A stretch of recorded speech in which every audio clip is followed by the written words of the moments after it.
Okay, back to the tomatoes as I try to figure out this whole video thing. So we have the San Marzanos, they're indeterminate, and then the Romas, which are determinate.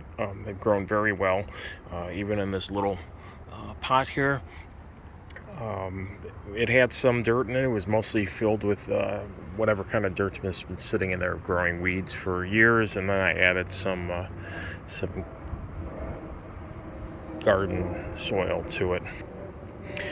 So as these grew out, I started trimming them, and then saw somewhere that you could trim some suckers off, and they will actually grow into new tomato plants, which I have done. So I did that 3 times. So this one on the side here in the pink bucket is one, and honestly I don't remember if it's Roma or San Marzano from the shape of the tomato. The Romas I expected to be a little more round and flat, and the San Marzanos are supposed to be long like this, but they're all pretty much coming out looking the same. Don't know why, but there's a slight difference on some of the Romas. I know I'm jumping around a little bit here, but you can see, some of these are a little more tomatoey, your typical tomato. But anyways, back to this. So this one was propagated from a cutting. It did really well. A couple I stuck in some water until the roots started forming, and then I would just transplant them into another pot. This pot here, this pink one, is really probably too small. I'm guessing it's probably about a 3-gallon pot. But yeah, it dries out very quickly. I definitely have to stay on top of this one, but it is producing very well. I've got 3 or 4 groups of tomatoes here, so that's doing good. This is another one I did a little bit later, and also I'm not sure about the dirt in this pot. I don't remember if it was a raised bed mix or not. But either way, it's not doing as well as I was expecting, but it's still looking fairly good. So I'm not disappointed. It really hasn't started producing fruit yet. And then the third one, this one is just getting out of control. I have a trellis in there. It's comes up to this level. There's 3 pieces of wood I tied up, and now the whole thing's leaning to one side. And I really try to stay on top of that. But yesterday I decided to tie this up to the house. I'm probably going to modify that a little bit and tie it up to the post. But I didn't want to pull too much on this plant for fear of damaging it all at one time. So yeah, that's pretty much the tomatoes. Again, the big thing with this is, I'm fertilizing a couple times a week. I'm using a tomato fertilizer. I'm also using a calcium, magnesium, other supplement to help avoid bottom end rot and just keep the plants healthy. And I will show you that in a second.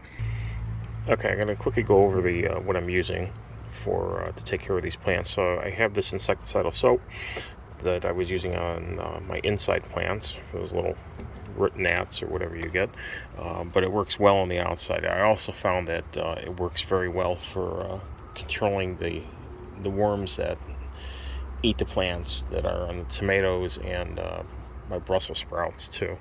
So I bought a concentrate because this stuff can get really expensive. So this concentrate has worked very well. The primary ingredient in all this stuff is the potassium, fatty acids or salts.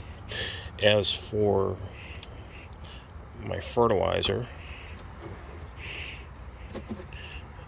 so I use this Jack's tomato feed 12, 15, 30 fertilizer. I put a couple scoops of this in a 2.5-gallon watering container every day or every other day. So that's been working well. And when I started the plants, I had an all-purpose 20-20-20 that I was using. And again, everything looks really good. So when I'm starting plants, redoing a bed, I usually start with this one. And then, of course, the calcium. I used gypsum at one point. I then switched to fast-acting lime, primarily because that's all the store had. This was later in the season, and it's hard to find a lot of good gardening stuff later in the season up in the northern area of the country. And then chicken poo, organic tomato and vegetable food. Yeah, this is chicken poo, and it smells all everything you would expect of chicken poo. So that's that. And then I tried this CalMag Plus, a calcium, magnesium, and iron supplement. I mostly needed I was concerned about iron at the time I purchased this, but the calcium's also going to help too. So I pretty much taken care of the calcium issue earlier on, but I figure it's not going to hurt to add a little bit more. So yeah, I'm very happy with this. Again, they get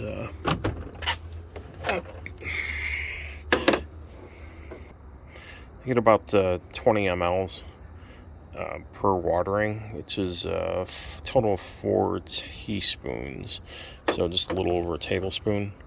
I just again mix that in the watering jug and go to town. Okay, moving on to my mixed bucket of stuff.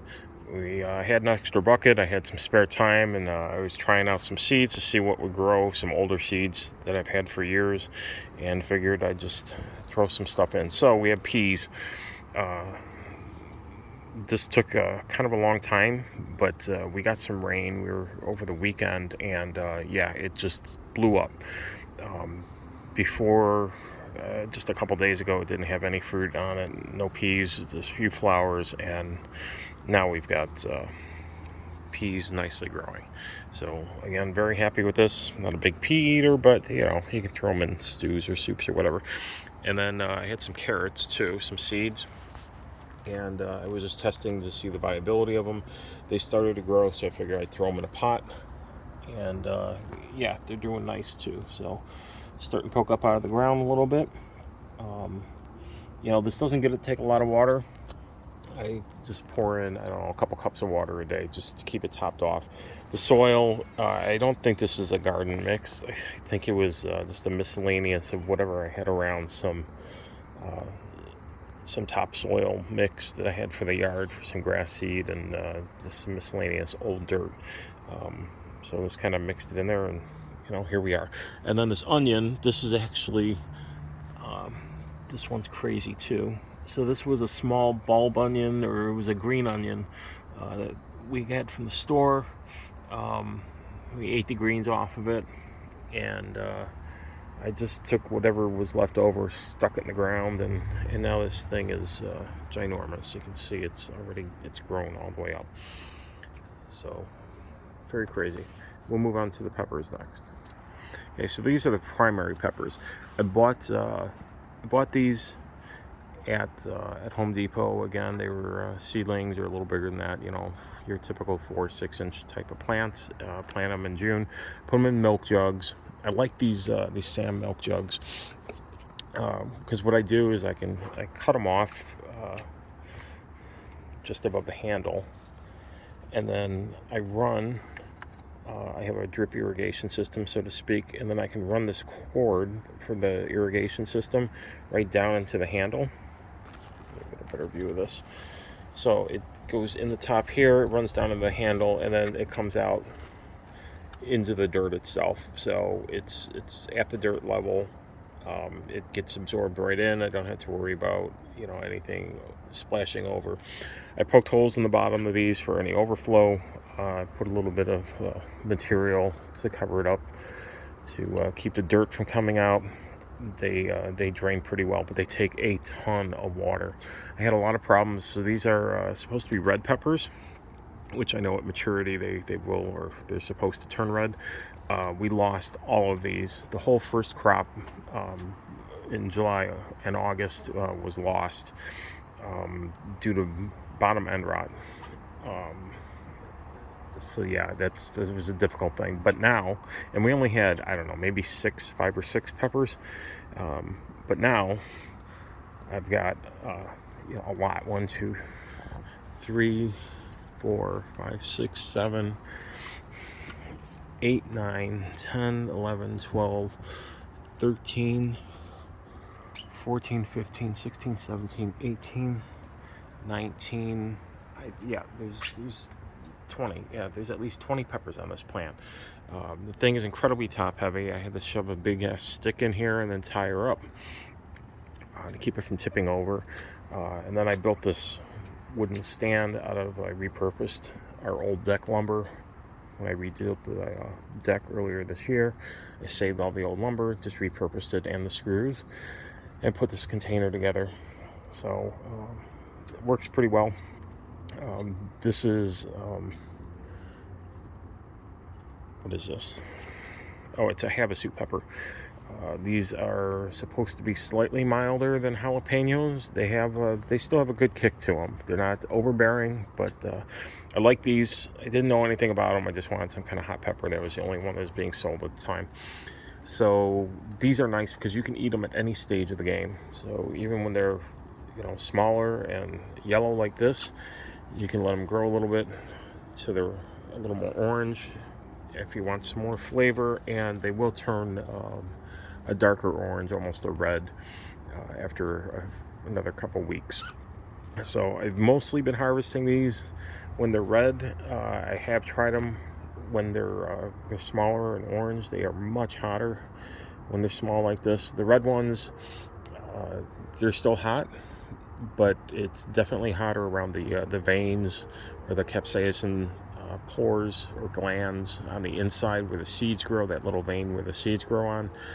That's incredibly spicy, but there's still other parts of the plant when they're red that are almost as mild as a regular red pepper.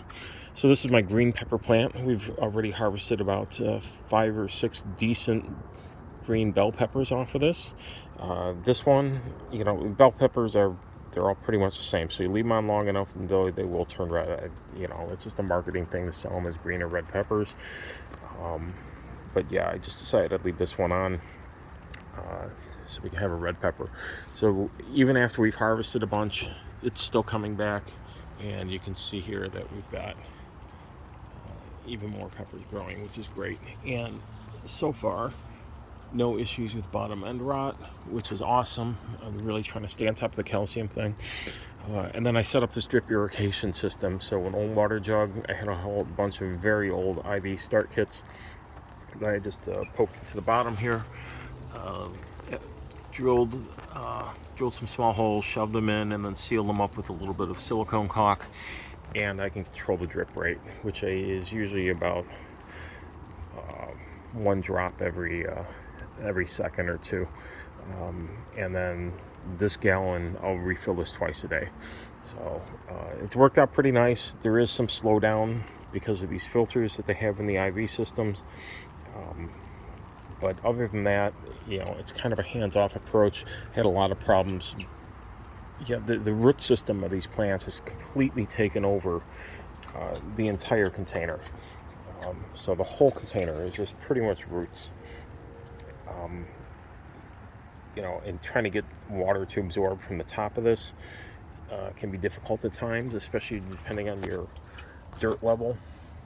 As you can see here, I've got a little bit of a lip, which is great, so I can pour water in, let it sit, and then I just repeat that a few times until it starts to come out the bottom. Now with this drip system, I don't even have to worry about it. So here's another plant. This is, we call this Pablo Poblano. Ellie got this from high school, her senior year. One of her teachers gave her this Poblano plant. She was doing some a nature class or some kind of environmental class or something, and teacher gave her this Poblano plant. They've been growing very well. It started small in a cup, and we eventually transplanted it into this container. We actually had some last night with dinner. We had 2 of them. One fell off and one was starting to get eaten by bugs, so I cut it off that part, threw them in the broiler, peeled them, and then chopped them up and ate them with our tacos. So they're pretty good. I'm hoping that these will grow a little bit more. Not a bad size now, but a little bigger and maybe we could do some stuffed peppers for dinner one of these nights. So, and then here we have our Brussels sprouts. This is something new. I've never been successful with these before. I tried them back a few years ago when I was living up in Ringwood. Had a little more property, but they quickly got eaten by whatever bugs and stuff. But these are doing pretty well. I started them. I was just again checking viability of the seeds, and by the time they started to sprout and grow, I was unable to really separate without damaging the root systems. At least I didn't want to risk it. So each pot here has 2 plants in it, which is probably a little too crammed, but seem to be growing pretty well. You can see sprouts are starting to grow here. These leaves are looking pretty good for the most part. This plant, it's hard to compare size. I thought I had the same type of soil in both, but I'm guessing I don't. I guess there's an obvious color difference. The same seeds from the same package, and again, they both have 2 plants in them. But this one has really good color. The leaves are typically a little bit smaller. And then we have huge problems with those stupid white moths laying their eggs on these plants.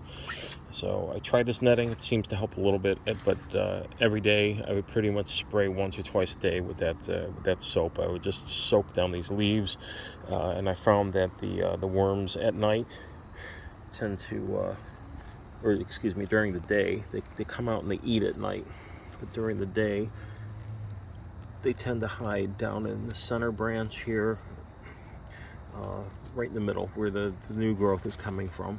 So if you see little brown specks, which is the worm or caterpillar poop, you know that you've got an issue. And if you just dig down deep enough, you can usually see them culminating down there.